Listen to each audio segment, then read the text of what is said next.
McCain campaign, and writing in the Time magazine blog Swampland, Anna Marie Cox reports a rather startling development about Saturday Night Live. What really tickled the McCain campaign wasn't the senator's comic stylings, but rather this devastating Keith Olbermann parody. It's hardly a Whitey tape or early November surprise, but it might be the most gratifying piece of news the McCain campaign has received in the past 24 hours. Our third story in the countdown, if that really was John McCain's most gratifying piece of news since Saturday, and they felt the need to spend more than 7 seconds telling reporters about it, wow, happy to have helped. It was a weekend of comedy in which the planned was probably exceeded by the unplanned, the planned first. Senator McCain and Tina Fey subbing for the governor. Good evening, my fellow Americans. I'm John McCain. And you know, I'm just Sarah Palin. The final days of any election are the most essential. This past Wednesday, Barack Obama purchased airtime on 3 major networks. We, however, can only afford QVC. These campaigns sure are expensive. They sure are. Why not do your holiday shopping with us? Okay, listen up, everybody. I'm going rogue right now, so keep your voices down. Available now. We got a bunch of these t-shirts.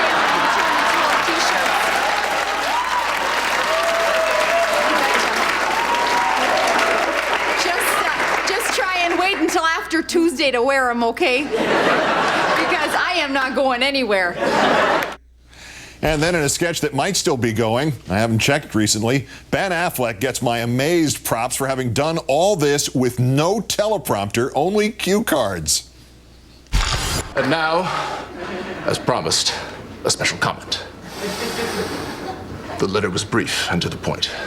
Dear Mr. Olbermann, it read, the co-op board, having reviewed your request for an exception to its no pets policy in order to accommodate your cat, Miss Precious Perfect, regretfully concludes that in consideration of the rights of other co-op residents, such an exception is not possible at this time. How dare you, sir?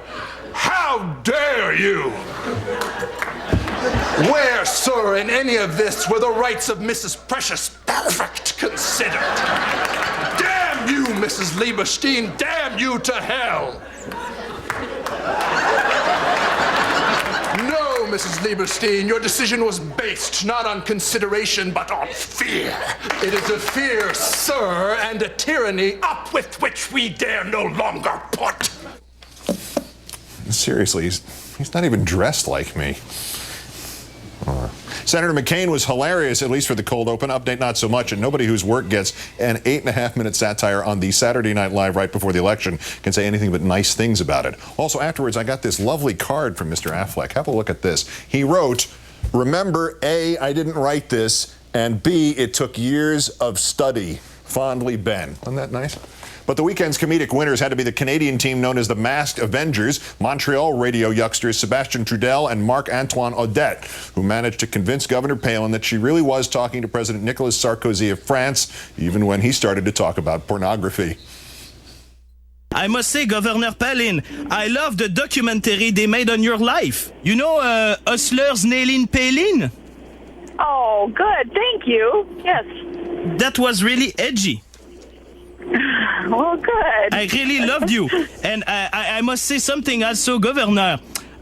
You've been pranked by the Masked Avengers. We are 2 comedians from Montreal. Oh, have we been pranked? And what radio station is this? This is for CKOI in Montreal. In Montreal? Tell me their radio station call letters. Hello? I'm sorry. I have to let you go. Thank you. Let's bring in Washington Post associate editor and columnist, MSNBC political analyst Eugene Robinson. Good evening, Gene. Hi, Keith. Palin's handlers are not putting up any, to their credit, I think, any contention about this. She was punked. How can that possibly happen a couple days before the election? Well, this, you can't blame this on Sarah Palin. No, it's the handlers. Yes, exactly. It is criminal malfeasance, misfeasance, lack of feasance, call it whatever you will, but it should be a crime. They should be in jail at this point, not just fired. I mean, you can't possibly let this happen to your candidate. punked by a couple of Montreal DJs who sound about as Parisian as I do, and that's not very Parisian. Nicolas Sarkozy. I mean, well, you know, she should be able to see and hear Canada from her house. It just occurs to me, of all voices she should have recognized. That's not the Frenchy part I of Canada. understand that, but all right, never mind. How upset were you that they didn't include you in the Saturday Night Live sketch, and is Richard Wolff in hiding at this hour? My attorneys are filing a complaint at this point. I was devastated. I, as you know, have been consistently the Countdown Saturday Night Live correspondent, and to be left out of the skit is an outrage up with which I shall not put. That's that's from Churchill. That's a Churchill thing. The arrogant pedantry up with which I shall not put. Yeah. The McCain campaign says neither his performance nor the sketch was that big of a deal to them, but they did say things to reporters about the sketch that was more or less about me, like, about time. Now, how could anybody ever waste as much as 10 seconds in the immediate days right before the presidential election talking about anything as trivial as that sketch, unless you're me? I mean, if you're running for president, why would you waste talking to a reporter rather than, say, a voter? Wouldn't one voter somewhere be of more value? Yes, it would be. And look, it suggests that maybe you don't have a lot else to talk about, or something's been sticking in your craw. And I have a feeling you've been craw-sticking, yes. What, just because he didn't get it all out during the Al Smith dinner? Apparently not. He told me to, with the banner and put it in the... All right, last point. This is kind of show and tell. I pointed out to Ms. Cox of Time that when Governor Palin was on Saturday Night Live, something had happened. She was supposed to compliment Tina Fey, and she did not do it. I should say did not do it. Ms. Cox today then wrote, Mark Salter, who is the group's point man when it comes to SNL, responded via BlackBerry that he personally approved all of Palin's scripts, and, quote, there was no such line in the script ever. Mr. Salter, perhaps this will refresh your memory. This is a discarded cue card from the Palin sketch with Lorne Michaels. Her line is in red here at the top.